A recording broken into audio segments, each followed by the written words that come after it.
제가 이번 수련회를 하면서 하나님이 제게 주시는 마음은 이런 마음이었습니다. 맞은편, 나의 허물의 맞은편, 그의 찔림, 나의 죄악의 맞은편, 그분의 상하심. 그가 징계를 받음으로 우리는 평화를 누린다 하셨으니 내 안에 지금 주신 이 은혜의 평화는 이 맞은편에 예수님의 징계가 서 있고, 그분이 채찍에 맞음으로 나는 나음을 입었다 말씀하셨으니 오늘 나에게 주신 이 나음은 이 맞은편에 예수님의 채찍이 서 있구나. 오늘 말씀은 하나님의 용서란 제목이에요. 용서의 맞은편에 무엇이 서 있을까요? 아유, 가슴 아파가지고. 예수님은 이렇게 말씀하셨습니다. 모세가 광야에서 놋뱀을 든 것 같이 인자도 들려야 하리니 라고 말씀하셨어요. 그래서 이 놋은요, 여러분, 정결함을 상징합니다. 그래서 성전을 지을 때 놋으로 물두멍을 만들었어요. 그래서 물두멍에 성전에 들어가서 거기다 이제 손을 씻습니다. 손을 씻으면서 그 놋이 반딱반딱해요.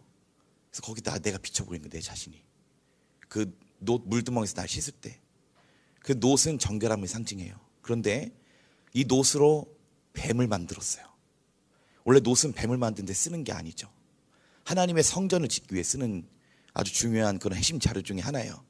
그런데 하나님께서는 그 정결한 데 쓰는 그 놋으로 뱀 모양을 만들어라. 자, 이게 뭘 얘기하는 걸까요?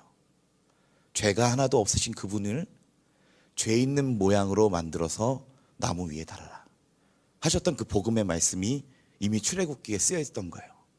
자, 유월절 어린 양도 마찬가지죠. 우리가 열 번째 재앙, 장자의 죽음을 당할 때 하나님께서 그 어린 양의 피를 바른 좌우 임방 설주의 그 문을 지나서 너가 들어가야 된다. 뭐예요? 피 바른 십자가를 통과해서 그분 안에 들어가서 그 안에서 어린 양의 살을 취하여 먹어라. 그 뼈가 하나도 꺾이지 아니하였던 성경이 어제 본 영화처럼 응하였느니라. 그래서 그 주님은 뼈가 하나도 상하지 않은 채로 그 십자가 위에서 죽으셨죠. 아, 그분이 참으로 구약에 예언된 그 어린 양이셨구나. 아, 그분이 참으로 그 출애굽기에 기록된 광야에 높이 들린 그 놋뱀이셨구나. 아, 뱀 모양을 하고 죽으신 그분이시구나. 아는 거예요, 우리가. 이게 너무 감사한 일이죠. 자, 그래서 우리가 이 구약 성경을 읽어보면 예수님의 십자가 사건에 대해서 너무도 많이 기록을 하고 있고 그분이 그리스도인 것을 계속해서 증언하고 계세요. 자, 이 오늘 말씀을 통해서 구약을 함께 또 살펴보면서 하나님의 용서에 대해서 오늘 깨닫는 시간 좀 가져보려고 합니다. 네, 우리 누가복음 본문 31절 한번 읽어보겠습니다. 시작. 푸른 나무에도 이같이 하거든 마른 나무에는 어떻게 되리오 하시니라. 아멘. 예수님이 본문은 십자가를 들고 끌려가실 때의 그 상황을 묘사를 하고 있습니다. 예수님을 따르던 많은 여인들과 제자들이 예수님이 그 처참하게 고통스럽게 힘들게 너무 잔인하게 그 십자가를 끌고 가는 장면을 멀리서 여인들이 보면서 뒤에서 쫓아오면서 울면서 쫓아왔다 그래요. 울면서 예수님 너무 아프시겠다. 그래서 어제 보았던 예수님의 어머니도 있었죠. 마음에 누가복음 3장에 기록된 것처럼 너 아들 낳을 건데 마치 네 마음이 칼로 찌르듯 할 거다 그랬어요, 예언에. 그 어머니의 마음이 너무 칼로 찌르는 것 같이 아픈 거예요. 가슴 고통스러운 거예요. 근데 그렇게 여인들이 울면서 예수님을 이렇게 쫓아가는데 예수님이 그들을 돌이켜보면서 그런 말씀하세요. 나를 위해서 울지 말고 너를 위해서 울어라. 다시요. 나를 위해서 울지 말고 너와 너 자녀 위해서 울어라. 이렇게 말씀하셨어요. 너를 위해서 울어라. 이 말씀 뭐냐면 이렇게 좀 의역할 수 있을 것 같아요. 내 걱정하지 말고 네 걱정해야 돼. 나를 위해서 울지 말고 너를 위해서 울어. 너네를 위해서 울어. 네 자녀를 위해서 울어. 내가 지금 이렇게 고통스럽게 당하는 것 때문에 너네들 울고 있지만 나를 위해 울 거 아니야. 나는 인자는 아버지께서 기록된 대로 성경에 된 대로 가는 가거니와 너랑 너네 자녀는 어떡할래? 자, 이 말씀을 하신 이유가 있어요. 31절에 보면 이렇게 얘기해요. 하나님이 푸른 나무에도 이같이 하신다. 자, 여기서 푸른 나무는 누굴 상징하는 걸까요? 푸른 나무, 예수님을 상징하는 거예요.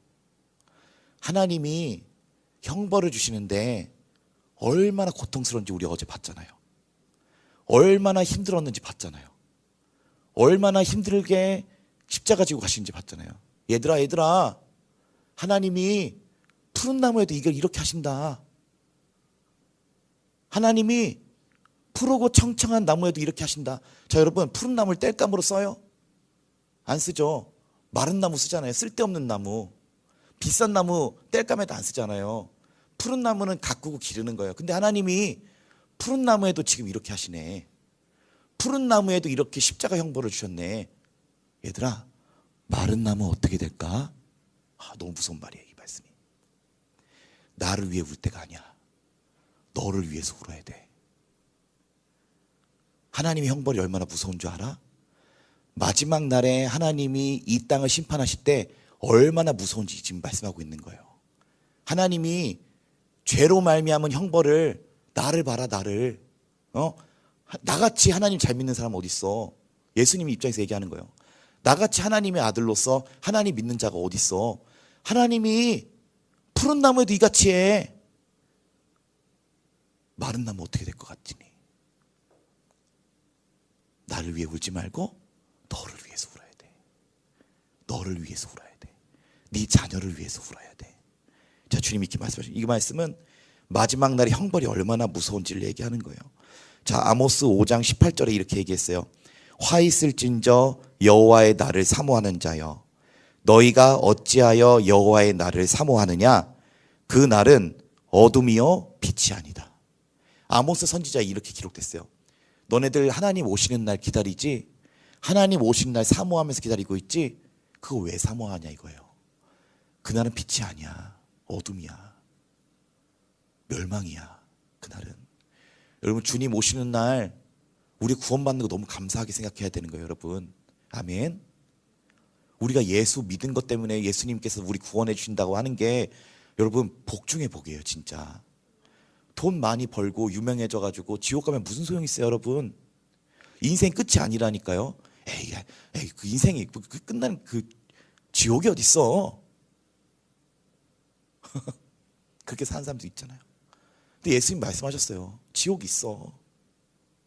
마지막 날 하나님 심판도 있어. 자, 요한계시록 제가 강의하면서 쭉 한번 설교 한번 했었거든요, 청년들한테. 근데요, 진짜 무서운 게요, 예수님 오시는 날 지옥도 불지옥에 던져진다 그래요. 불지옥을 하나님께서 만드시는데 이 불지옥에 하나님이 사람을 위해서 만든 게 아니고 하나님을 원망하던 마귀와 마귀의 수종자들이 그 불지옥에 던져진다 그러고, 음부와 사망도 불지옥에 던져진다 그래요. 그 끝난 날이 완전히 끝나는 날. 마지막 날엔 다 부활한다 그래요. 예수 믿었던 사람도 부활하고 예수 안 믿던 사람도 부활한다 그래요. 근데 차이점이 있어요.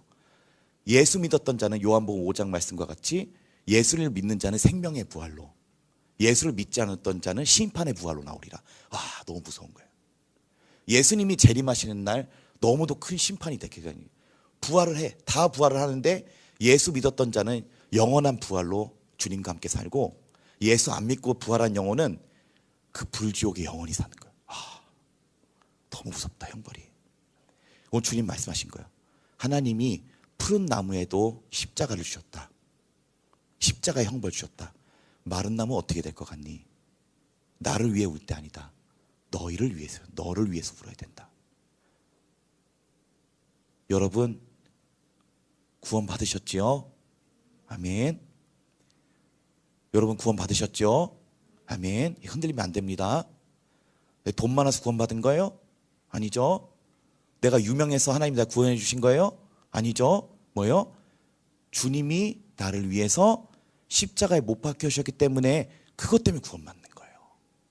예수님이 나를 위해서 하신 일 때문에 구원받는 거예요. 그래서 너무 감사한 거예요. 너무.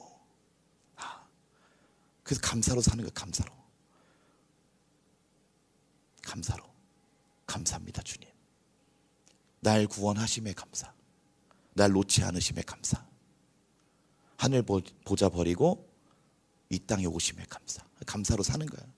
복 중에 복을 받았으니까 우리가. 자, 여러분 누가복음 23장 30절 한번 읽어볼까요? 23장 30절 시작.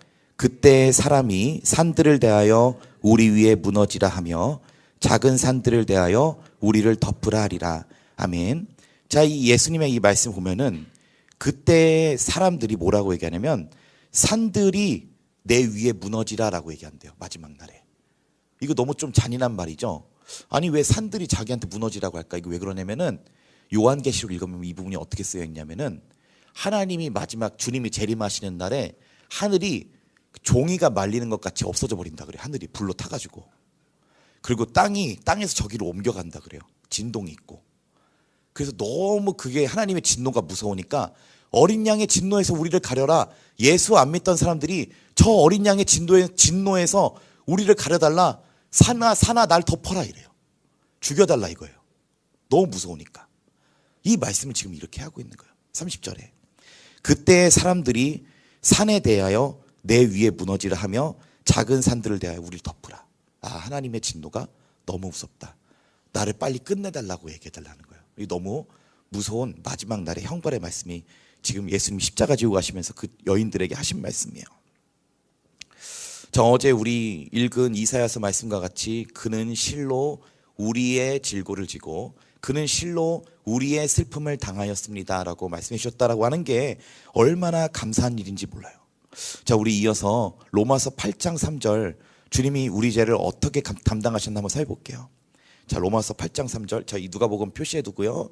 자, 로마서 8장 3절 한번 읽어볼게요.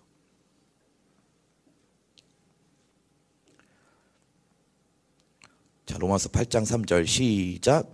율법이 육신으로 말미암아 연약하여 할 수 없는 그것을 하나님은 하시나니 곧 죄로 말미암아 자기 아들을 죄 있는 육신의 모양으로 보내어 육신의 죄를 정하사.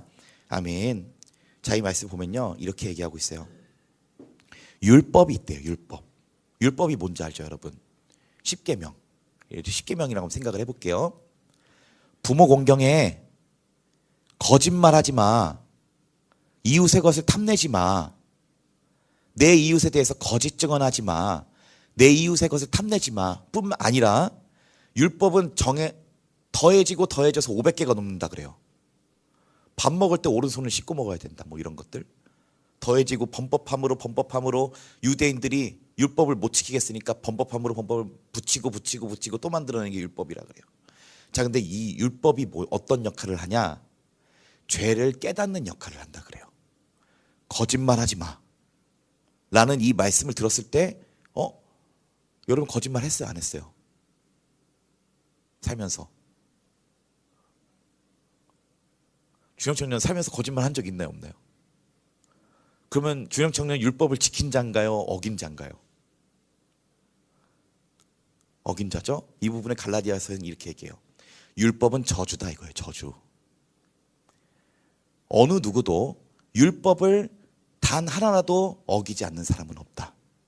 자, 내가 거짓말은 평생 안 했더라도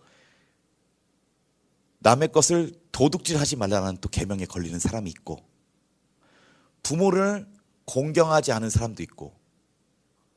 자, 우리 한번 따라해 볼까요? 졸음의 영은 예수 이름으로 묶임받고 떠나가라. 지금 약간 정신을 잃어버릴 것 같은 사람들이 몇 명 보여요 지금. 목사님 안 되는데 갔다 올게요. 전 그럼 그 청년들 부를게요. 돌아와요. 지금 거기서 돌아와요 빨리. 이렇게 얘기해요. 정신 차리세요. 그 미지의 세계에서 빨리 돌아오세요. 기도해야 돼요 여러분. 말씀을 듣는데 졸리면은 기도해야 돼요. 졸음의 영아 예수 이름 묶임 받고 떠나가. 예수 이름 성령의 능력으로 졸지 않으니. 성령의 능력으로 졸지 않으니. 자, 물론 잘 듣고 있는 청년들도 있어요. 자, 우리 로마서 8장 3절 보면 이렇게 얘기해요. 율법이 육신으로 말미암아 연약해서 못한대요. 자, 율법이 있어요. 도둑질하지 마. 거짓말하지 마. 딸아, 밤 12시 넘어서 치킨 시켜 먹지 마. 12시 이상 치킨 시켜 먹으면은 이게 잘못된 거구나. 엄마의 말이 계속 걸려요. 율법이란 이런 거예요. 죄를 깨닫게 해주는 역할. 거짓말하지 말라 그랬는데 거짓말했으니까 내가 죄지었구나 라고 하는 거 깨닫는 거예요. 근데 율법은 하나님이 주신 건데 육신으로 말미암아 연약하여 할 수 없대요. 이게 뭔 얘기냐면 율법은 좋은 건데 우리가 육신을 갖고 있다 보니까 이 율법을 지킬 수 없다라는 거예요. 내가 미워하지 않고 싶어요. 미워하지 마. 예수님은 마태복음에 이렇게 얘기했어요. 형제에 대해서 라가라 하지 마. 이런 저런 멍청이. 그리고 여자를 보고 의욕을 품은 자마다 이미 마음에 가는 마였느니라. 형제에 대하여 라가 바보라고 하는 자는 지옥불에 들어가느니라. 예수님 그런 말씀하셨어요. 난 지옥불에 들어갈 자네. 깨닫는 거예요. 자, 근데 우리가 뭐예요? 육신을 갖고 있다 보니까 너무 연약해서 율법을 못 지킨다 그래요. 자, 그래서 로마서 8장 3절 이렇게 얘기해요. 율법이 있으나 육신으로 말미암아 연약하여 할 수 없는 그것은 율법의 요구가 이루어지는 걸 얘기하는 거예요. 거짓말하지 말라고 했을 때 거짓말 안 하고 도둑질하지 마 했을 때 도둑질을 안 하는 그 율법의 요구를 육신으로 말미암아서는 연약해서 할 수가 없대요. 여러분 동의합니까?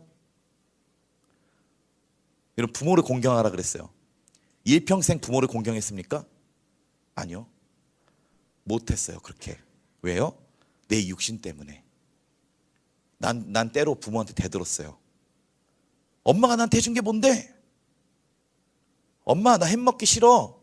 아니 반대로 됐네. 당근 먹기 싫어. 햄 줘. 안 먹을래. 아기 때부터 반항하잖아요. 아기 때부터. 부모를 공경했냐? 아니요. 난 죄인이네. 자, 육신으로 말미암아 연약해 할 수 없대요. 그것을 하나님은 한대요. 하나님은 하실 수 있다 이거예요. 하나님은 하실 수 있다. 자, 그럼 하나님이 어떻게 하셨냐? 하나님이 어떻게 하셨냐? 곧 죄로 말미암아. 이 죄가 문제인 거예요. 죄가. 이 죄를 어떻게 해결하셨냐? 죄로 말미암아 자기 아들을, 자기 아들은 누굴 얘기하는 거예요? 예수 그리스도. 자기 아들을 어떤 모양으로 보냈다 그래요? 죄 있는 육신의 모양으로 보내셨다라고 얘기하는 거예요. 자, 여러분, 제가 코끼리의 모양이에요? 사람의 모양이에요? 고마워요. 자, 나비가 있어요. 나비도 모양 있죠. 나비. 제가 나비는 아니잖아요. 육신의 모양이 있다고. 육신의 모양. 나비 막 이렇게 말도 없이 그냥 이렇게 날아다녀. 이렇게. 나비한테 죄 있어요, 여러분?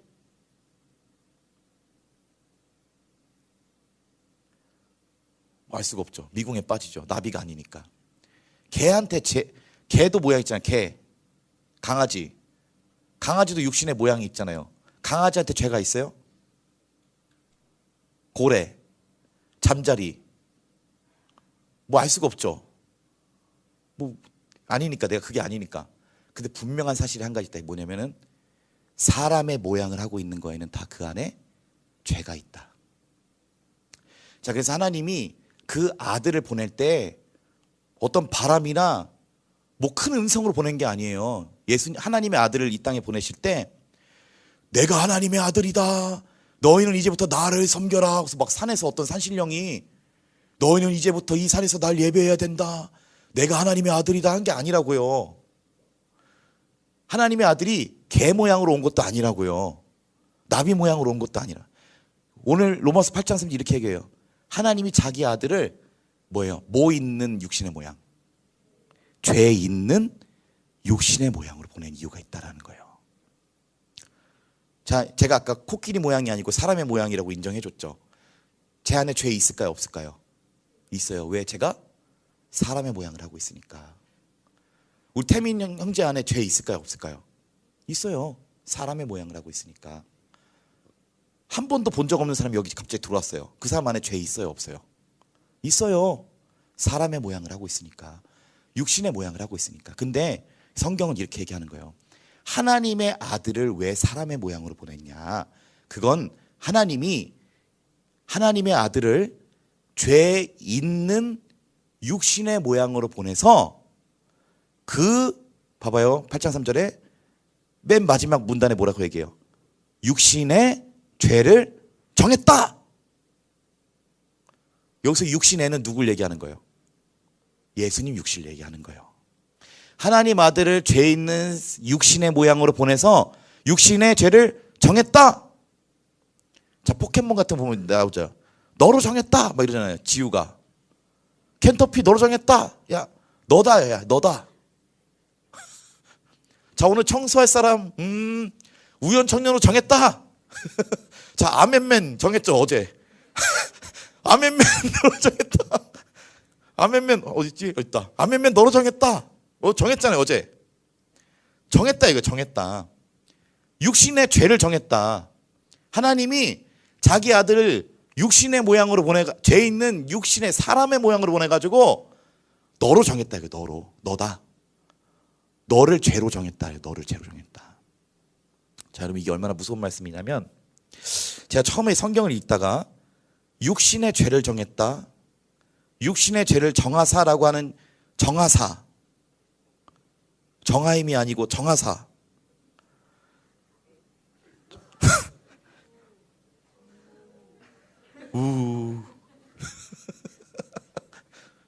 정하사라고 하는 단어가 무슨 뜻일까? 헬라어로.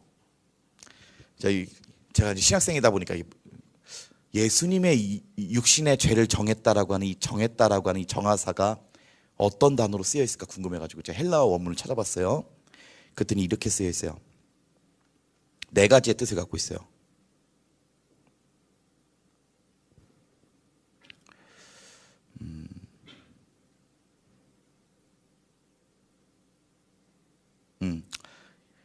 이거는 헬라어로 카타크리노라고 하는데 자, 네 가지 뜻을 갖고 있어요. 한번 따라해 볼까요? 첫째, 불리한 판단을 하다. 둘째, 선고하다. 셋째, 정죄하다. 네 번째, 저주하다. 제가 다시 한번 따라해 볼까요? 불리한 판단을 하다. 선고하다. 정죄하다. 저주하다. 제가 이 말씀을 읽다가 너로 정했다. 예수의 육신을 죄로 정했다라고 하는 이 부분 네 가지 뜻이 있다 그랬죠? 불리한 판단을 하셨다. 하나님이 자기 아들에게 선고하셨다. 정죄하셨다. 여기까지는 되게 이해가 됐었는데 마지막에 저주했다. 저주했다. 제가 눈물이 팡 터졌습니다. 거기서. 저주했다. 여러분 부모가 자기 자녀를 위해서 살거든요. 여러분 절대 부모의 마음 몰라요. 부모님이 어제 그 담임 목사님 그런 거 간증하셨잖아요. 자녀가 힘드니까 내가 아프다고 내가 잠을 못 자겠다고 그러셨잖아요. 하나님이 자기 아들에게 저주했다? 이 단어가 맞나? 어떻게 자기 아들 예수 그리스도를 저주했다라고 하는 걸 육신의 죄를 저주했다라고 하는 표현을 쓰셨지? 이 가슴이 너무 아팠어요.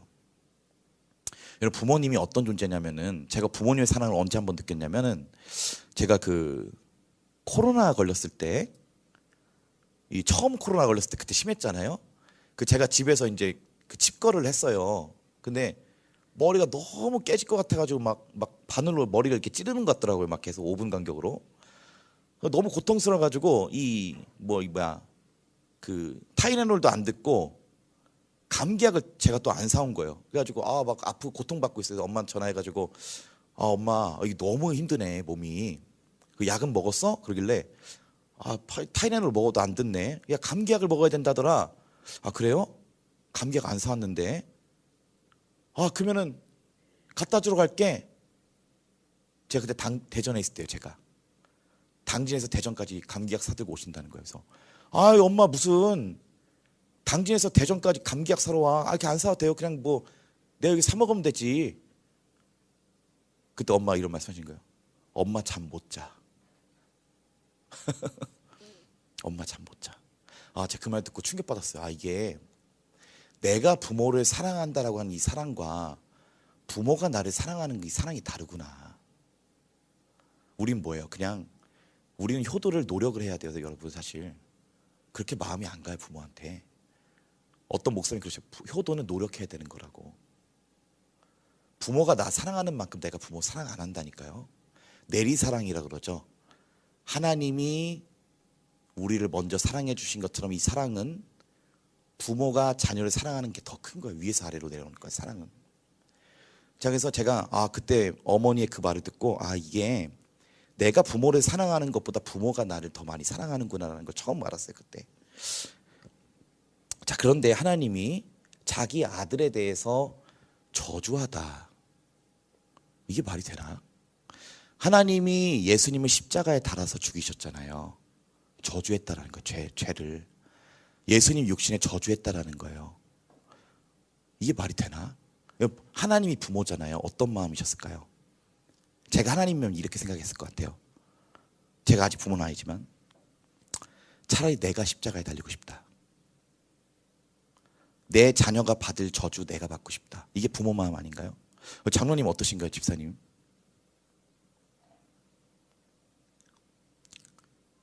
내 자녀가 잘못될 것 같으면 그 잘못됨을 내가 받았으면 좋겠다. 내 자녀가 저주를 받을 것 같으면은 내가 저주를 받았으면 좋겠다. 그 창세기에서도 그렇잖아요. 리브가가 야곱한테 야, 털 분장하고 아빠 속여. 책임은 내가 짓게 이러잖아요, 엄마가. 그 벌은 내가 받을게 걸리면 이러잖아요. 그 부모 마음이라니까요. 자, 그런데 하나님이 자기 아들을 저주를 어떻게 하냐고요, 부모인데. 근데 저는 이때 이 말씀이 이해가 갔어요. 요한복음 3장 16절. 하나님이 세상을 이처럼 사랑하사. 자기보다 자기 자녀가 더 소중한데 자기 아들을 저주한 것, 자기보다도 더 소중한 것을 내어준 사랑. 그래서 하나님이 세상을 이처럼 사랑하사라고 하는 게 그때 이해가 되더라고요. 얼만큼 사랑하는지. 자기 아들을, 자기보다 더 소중한 자기 아들을 내어준 사랑. 이게 하나님의 사랑이구나. 자, 우리 여러분 신명기 21장 한번 찾아볼까요? 신명기 21장.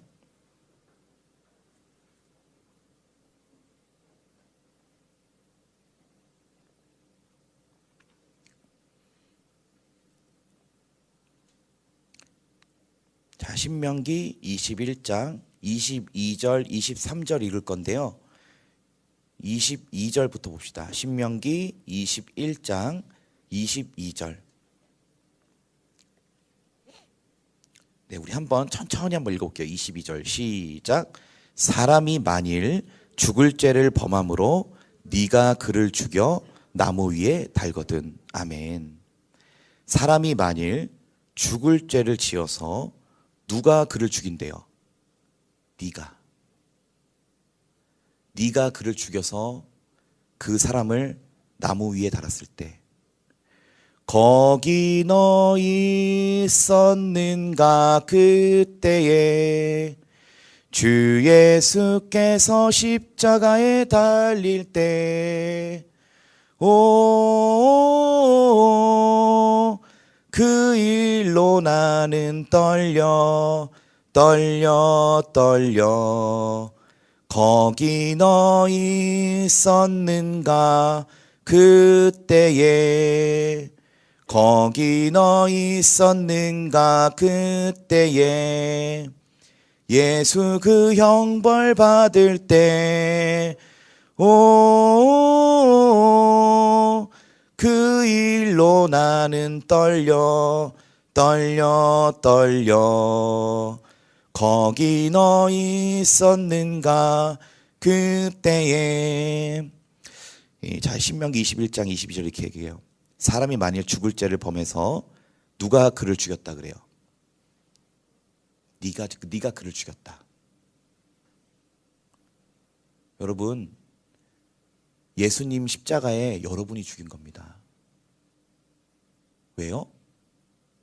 내 죄 때문에 그분이 달리셨으니까. 저와 여러분의 죄 때문에 그분이 달렸었으니까 누가 죽인 거예요? 내가 죽인 거예요. 내가 예수님 십자가에 못 박은 거예요. 우리 청년분들이 예수님 십자가에 못 박은 거예요. 여러분 잘못했으니까. 너로 정했다. 네가 죽어. 네가 저주받아. 자, 23절 한번 읽어볼게요. 23절 시작. 그 시체를 나무 위에 밤새도록 두지 말고 그날에 장사하여 내 하나님 여호와께서 내게 기업으로 주시는 땅을 더럽히지 말라.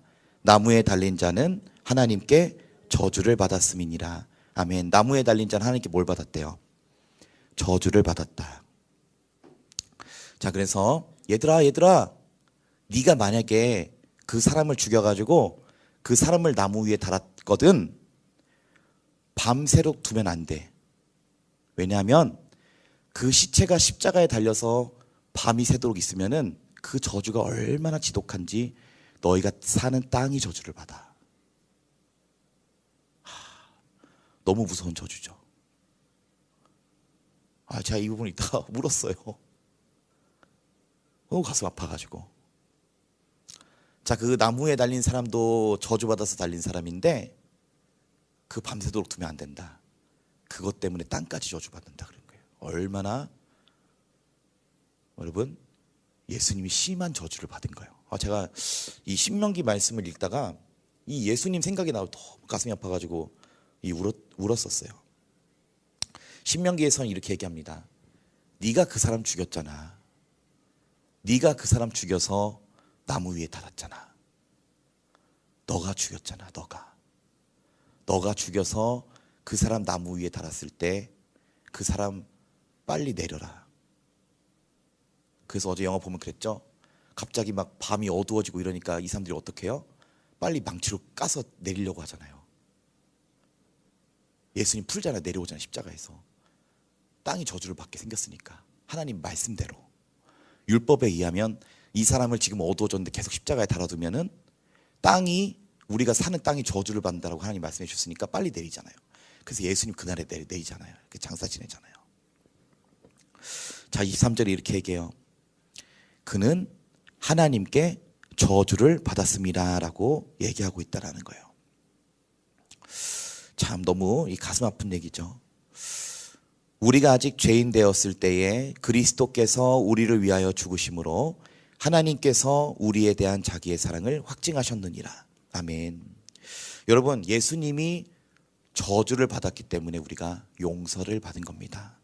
자, 우리 본문으로 돌아와서 누가복음 23장 34절 한번 읽어볼까요? 자, 본문에 누가복음 23장 34절 말씀.